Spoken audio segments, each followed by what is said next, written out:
Welcome to Sunday Night Live, the weekly online television magazine programme for Christians across the UK. Tonight, along with churches up and down the country, we give thanks for the harvest. Ponderings from the Sacred Diarist Adrian Plass, still crazy after all these years. Lou Fellingham with an event especially for women. And All Creatures Great and Small at Worcester Cathedral. Hello again from me, Pam Rhodes, at a time of year when churches across the world are giving thanks for the gifts of God's creation. And so with the abundance of autumn all around us, we thank God for the blessings of the harvest.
Whoever said that Christians can't have a sense of humour?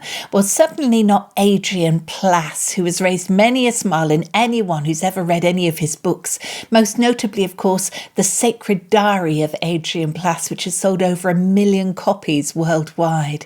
Well, he's come up with yet another collection of ponderings and thoughts in his new book, Still Crazy. Although I can tell you, as we hear him now, he can certainly raise a laugh, but there's nothing crazy about him at all. I've been writing and speaking and travelling around churches and conferences and whatever for 35 years. And people ask me questions. And one of them is, have you learned anything? Well, I've had to unlearn a lot of stuff and probably will go on doing that. But I have also learned, and I think I'm pretty sure of this, that humour is not the poor relative of what people call serious ministry. However, having said that, because I am diseased with flippancy, I do sometimes get into trouble. I remember a lady saying to me during an evening once, "I don't read your books anymore." And I said, "Oh, why is that?" She said, "Because in one of your books you said Jesus is the pits." Well, I had written that. Those are the words I wrote, but what I had actually written was, in the great motor race of life, Jesus is the pits. And I explained this. Whether she went back to reading my books, I don't know. But obviously there was a bit of a conflict there. Sometimes it's an odd mixture of sadness and humour. There was a lady once who, in a distant part of the world, who again came up to me with a very serious face. And she said, I want to tell you something. And she didn't smile. I said, oh, okay, go on. She said, my father went into hospital with a terminal illness not long ago. And he was very nervous about his faith. He thought he didn't pray properly. He didn't know what heaven would be like. All the stuff about being saved, he was worried about. He was in a very poor state. And I gave him your book. I said, you mean the Sacred Diary? She said, yes, the Sacred Diary of Adrian Plass. And she said, I gave it to him in his hospital. And she didn't smile. And I said, what did he make of that? She said, Adrian, he laughed himself to death. She said, every time he got low or he got depressed or he felt really, really worried about the future, he would read a little bit of the book and it made him feel better. And I'll tell you something, if that had been the only thing that had ever happened to me in response to what I'd written, it would probably have been enough. I love the thought of him reaching for that book and laughing, and God laughing with him. I also get told stories, which is a great thing if you're a person who likes laughing. And I'll tell you one. It was a lady who said to me, she said, do people ever ask you what's wrong with the church? And I said, oh, often. And I really don't know quite what to say. She said, well, here's a story. She said, not a true story, but it's a story that might give the answer. And this is the story. There was a very, very controlling minister. Now, don't get too shocked. They do exist. And this controlling minister always made sure that he only spoke to people he could control when he had to make a decision. One day he had to make a decision about the colour of the carpet, the new carpet for the church. So he got together 3 people who he thought he could probably influence very easily. And he said, right, we've gathered together to select the colour of our new carpet. I think red. What do you think? It's got to be blue or red. So what do you think? What do you think? Yes, yes, yes. 2 of them agreed immediately. One said, well, we are Christians, aren't we? And he said, yes. He said, well, don't you think, we should pray about it and just see what God thinks about it? The minister said, well, all right. So he prayed a rather perfunctory prayer. And at the end of the prayer, a huge voice boomed out through the ceiling of the church. And it said, I want blue. And the minister said, well, that's still 3-2, so we're going to have red. And that may be exactly what is wrong with the church. And a final little story. One day I went to have lunch with some people. I think he was the leader of the church. And his wife suffered from ME. And she only had 1 little capsule of energy per day to use. And she wanted to use it as well as she could every day, every day, something good. And this day she'd used it, I'm pleased to say, on getting our lunch ready, which was wonderful. She served the main course, which was excellent. I can't remember what it was, probably chicken, usually is. And then she said, I have got a pudding. And I said, oh, that's good.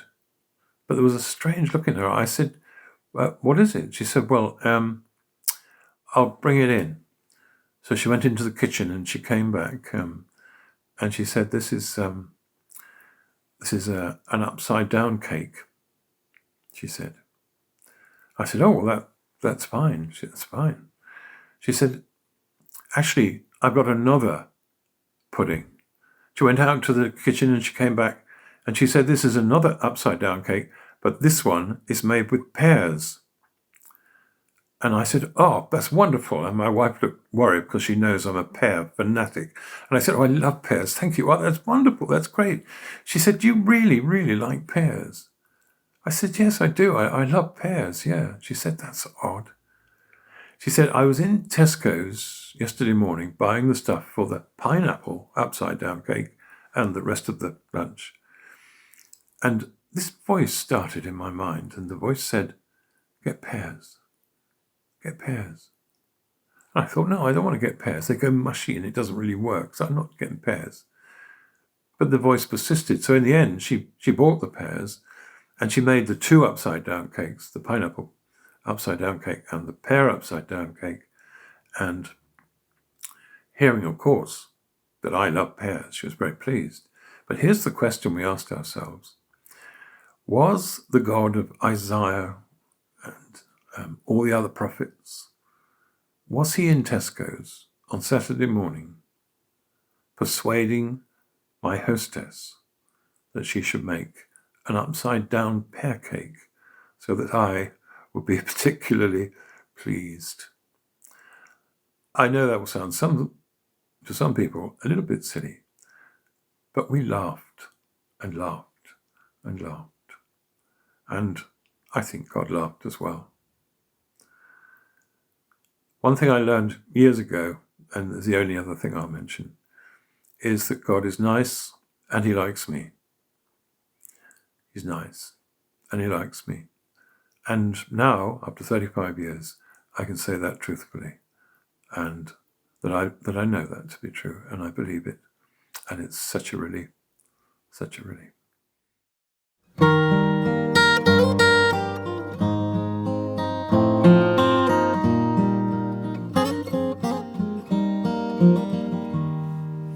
What a friend we have in Jesus, all our sins and griefs to bear.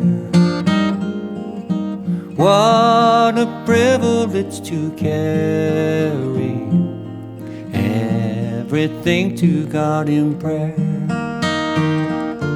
Oh, what peace we often forfeit. Oh, what needless pain we bear.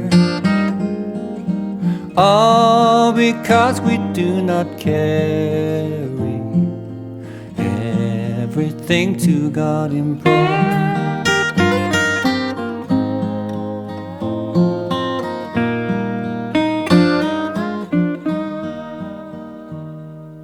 Have we trials and temptations? Is there trouble anywhere? We should never be discouraged. Take it to the Lord in prayer.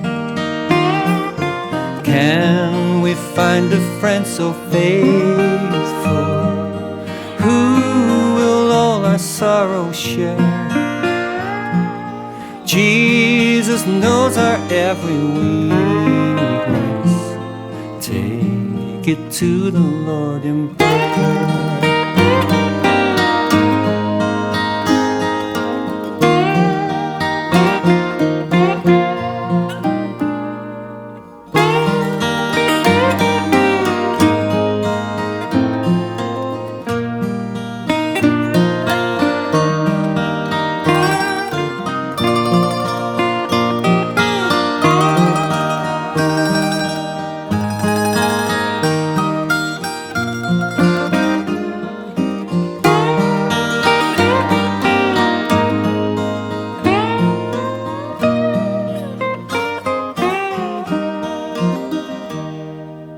Are we weak and heavy laden, burdened with a load of care? Precious Savior, still our refuge. Take it to the Lord in prayer. Do your friends despise, forsake you? Take it to the Lord in prayer. will enfold you, and His love will shield you there. Oh, what peace we often forfeit. Oh, what needless pain we bear. All because we do not carry everything to God in prayer. And don't forget to leave it there.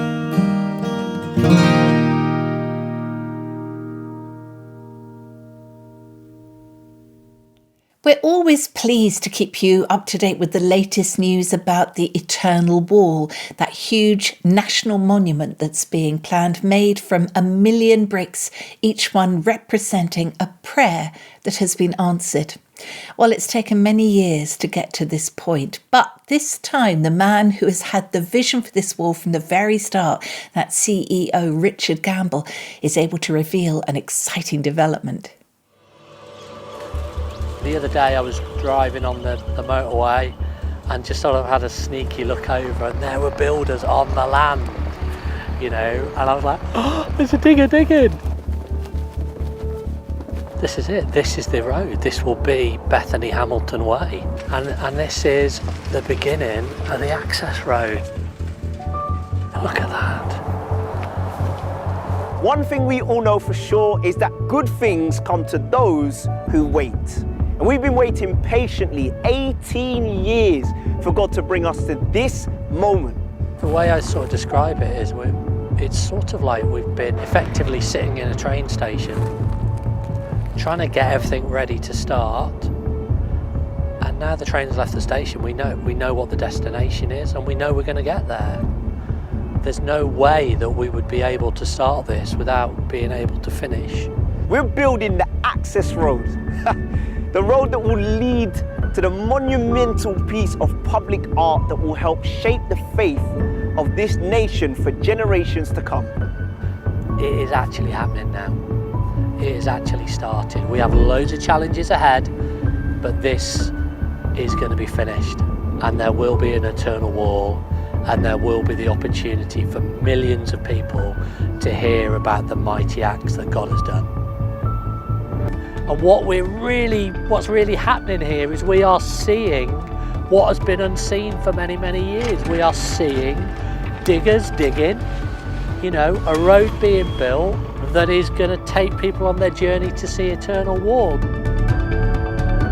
The closer we get, you know, the need for those stories of answered prayer becomes more and more and more important. That's probably what we need most at the moment. And we really now need to ramp up the finance, ramp up the donations, so that we can release the money from the match funding to make this dream a reality. We've been on a journey together. You've been instrumental in championing this project, interceding on our behalf, volunteering your time and donating to help make this project a reality. And equally, sharing your stories of answered prayer with us is what this entire project is all about. As a songwriter and worship leader, Lou Fellingham is often on the road, heading off to worship with church groups up and down the country. But what she's planning at the moment is a special event in October in her home area of Reigate in Surrey, and it's aimed specifically at women. Here's Lou.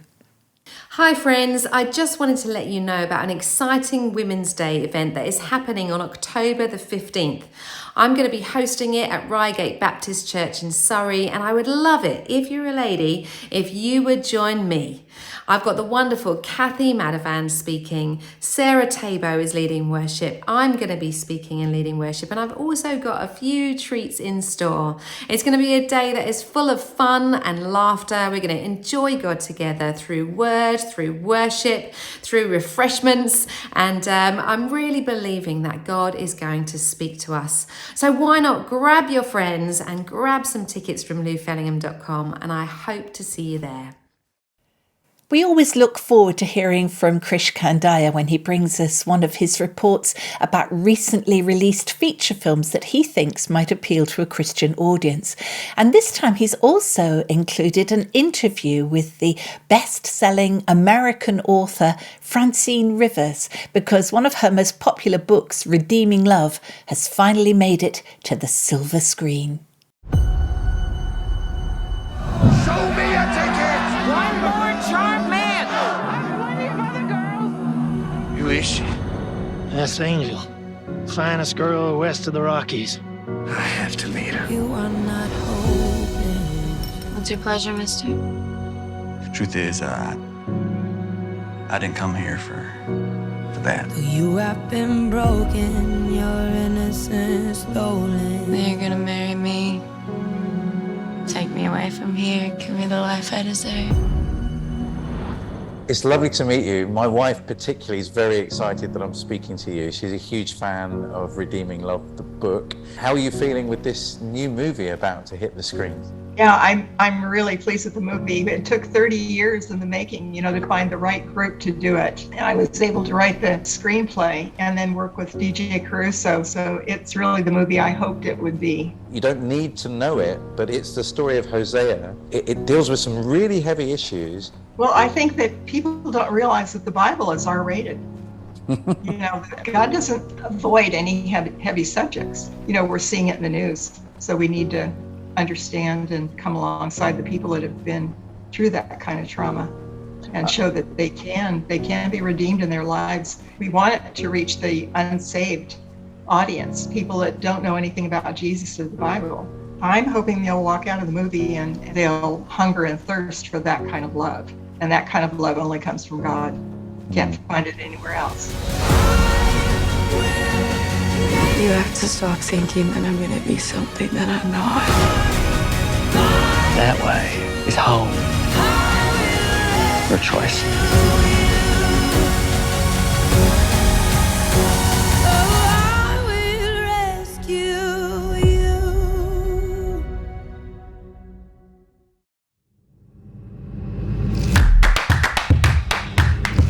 Still to come on Sunday Night Live, an update on last year's devastating earthquake in Haiti from Compassion International, and how animals, furred, feathered and fearsome, came for a church blessing. Well, it's that time of year when the UK is looking golden brown as summer turns to autumn, and farmers are praying for a good harvest this year. And in fact, down the centuries, Christians have traditionally gone along to their churches during the last weekend of September to give thanks to God for the gifts of his creation.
Over in the Caribbean Sea, the country of Haiti enjoys its main harvest months in the summer. But that was devastated last year when, in August, Haiti was hit by a huge earthquake, claiming more than 2,000 lives, injuring many thousands of others, and wrecking homes, schools, and businesses all over the land. Well, a year on, we hear now from Edouard Lesega, who is the Vice President of Compassion International in that region, bringing us an update on the recovery and rebuilding process. I was born and grew up in Port-au-Prince, Haiti. I was in Haiti in August 2021 when the earthquake hit. I was on vacation with my wife, and actually we were in our home in Port-au-Prince, and we kind of felt the earth shaking a little bit, but it didn't really register much until we started hearing the news that, well, further south, there was significant devastation. And obviously, people in Compassion and our partners jumped right in to actually bring the support. And indeed, we found out that out of the 46 church partners that we have in the South, 35 of them were directly impacted. We also learned that we lost some children as a result of the earthquake. We also learned the impact on our church families in our church ministry there.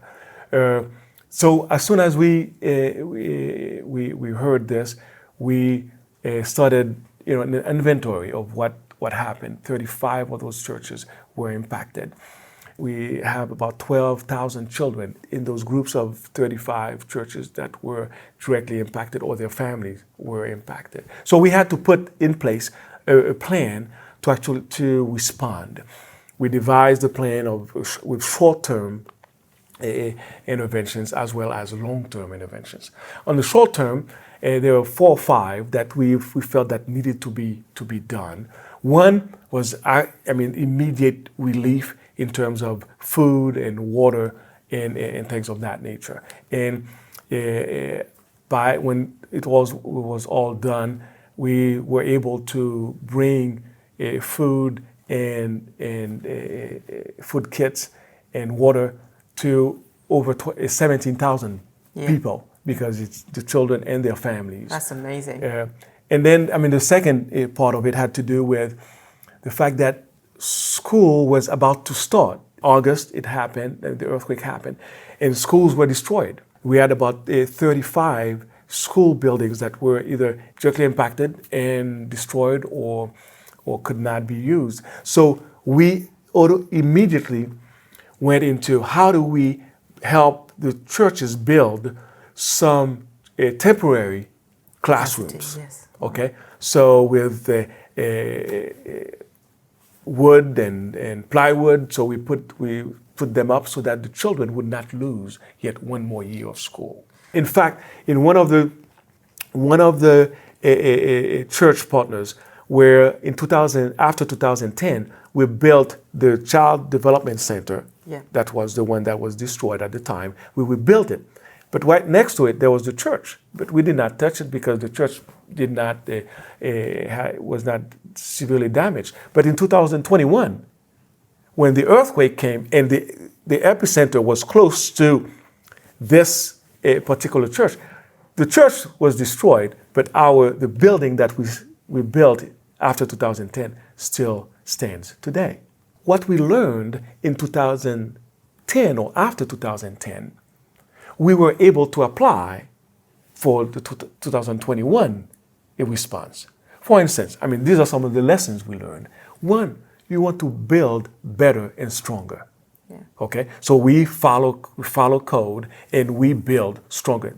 Hence the illustration of that building that we built after 2010 still standing today, whereas the building next to it did not stand. Second lesson we learned, you want to leave capacity behind. It's not enough, and that was a big mistake of the huge response, the international response to Haiti in 2010. It was, most of the money went into buying food, distributing water, buying tents, distributing relief. Yeah. as opposed to investing in the people for resiliency.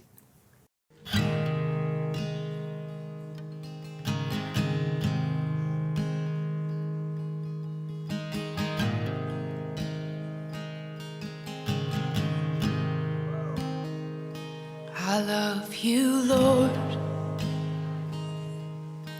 Oh, your mercy never fails me. And all my days I've been held in your hand. From the moment that I wake up until I lay my head, oh, I will sing of the goodness of God. 'Cause all my life you have been faithful, and all my life you have been so, so good.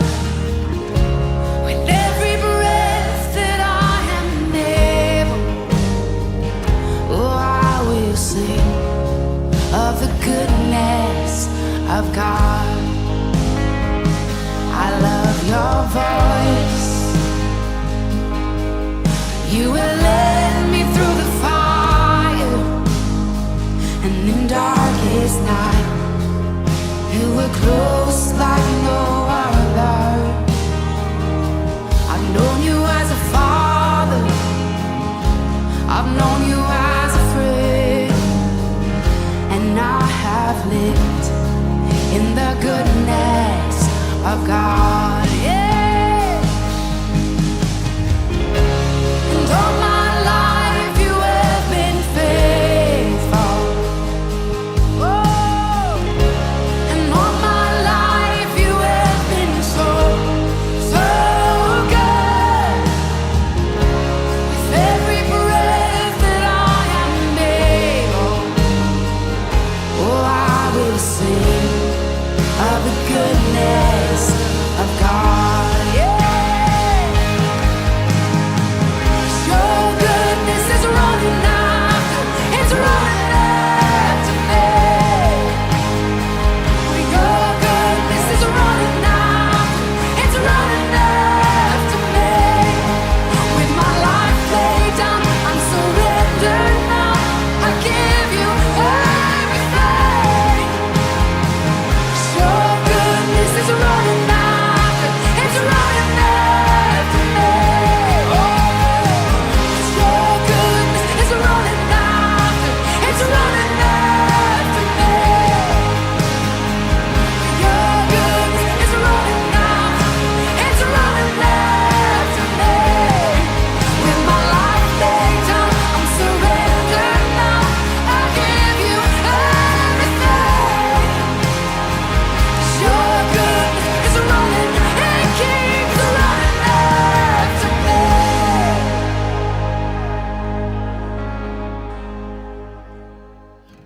Just over a week ago, Worcester Cathedral was filled with a very unusual congregation.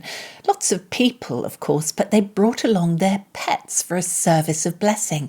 And so, just like the ark, when the animals came in 2 by 2, the pets came in all shapes and sizes. Pets with 2 legs, pets with 4 legs, pets with 8 legs.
lots of wonderful pets there taking part in the pet blessing service at Worcester Cathedral. Furred, feathered, and frankly a little frightening, but of course all creatures of our God and King.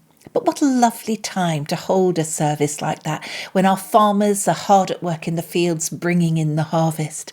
So after this next really popular hymn, which is likely to be sung at most of the harvest festivals taking place in churches up and down the country this weekend, we're going to be hearing from one of those farmers, Barbara Clutton, who is a trustee of the Farming Community Network.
Suppose one of you, said Jesus, has 100 sheep and loses one of them.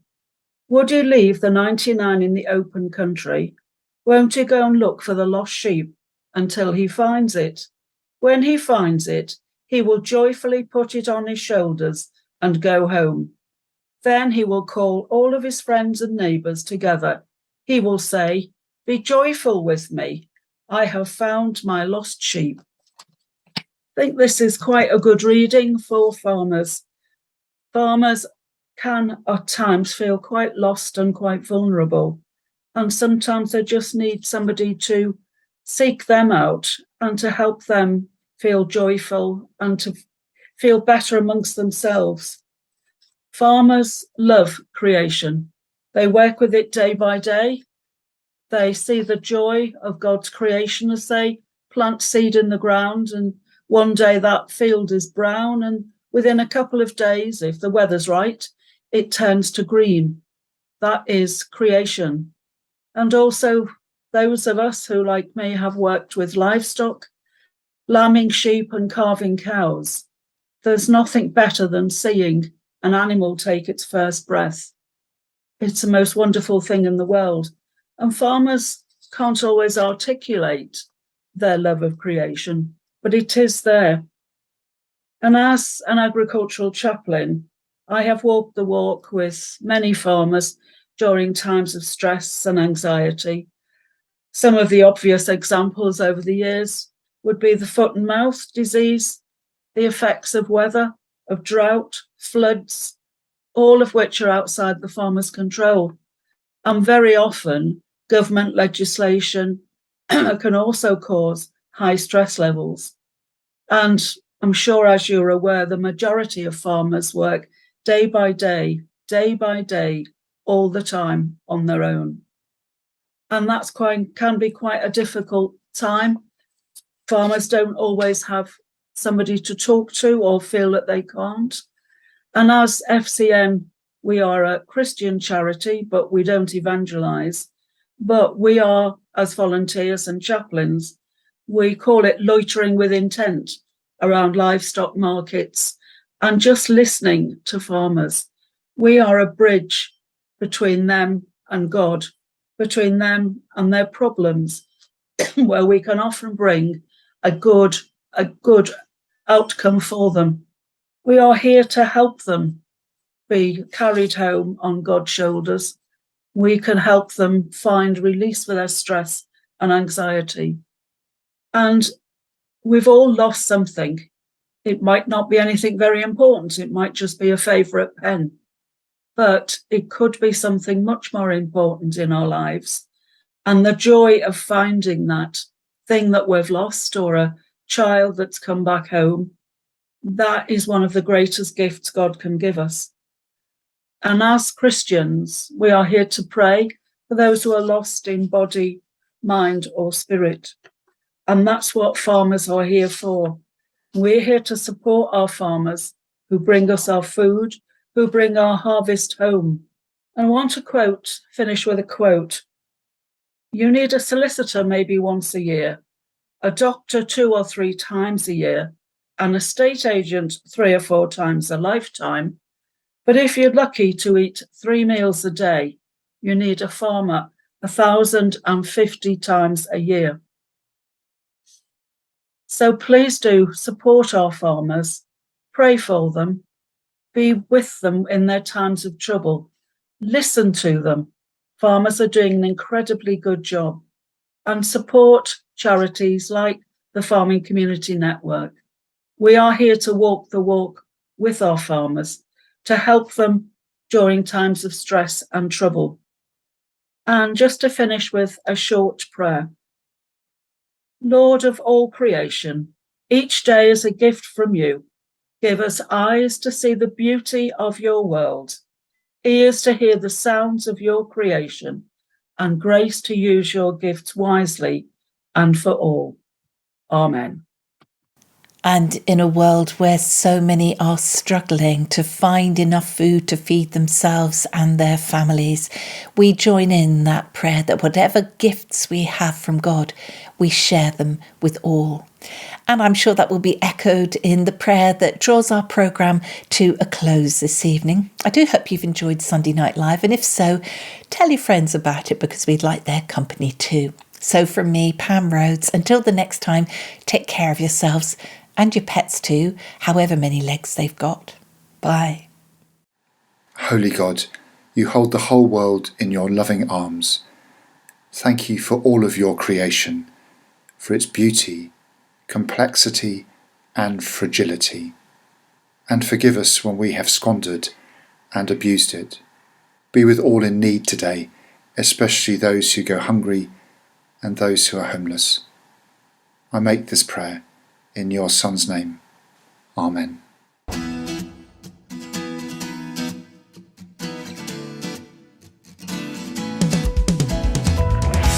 Let's make a joyful noise unto the Lord, because he is good. Come on.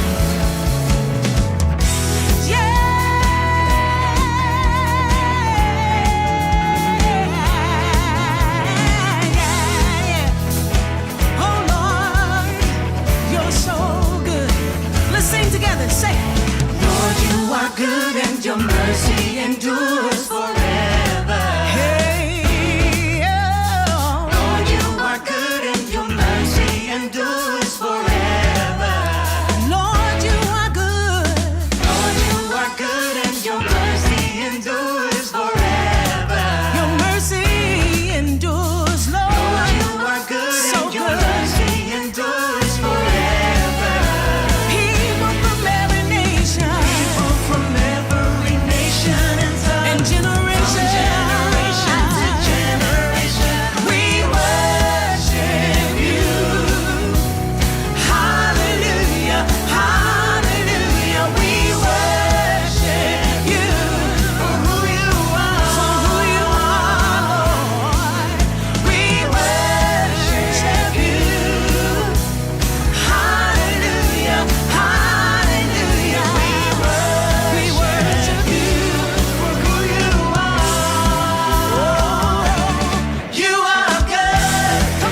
And if you've enjoyed Sunday Night Live, don't forget to press the subscribe and like buttons so that your device will offer you future editions each week, and recognise that this is a programme of interest to you and others.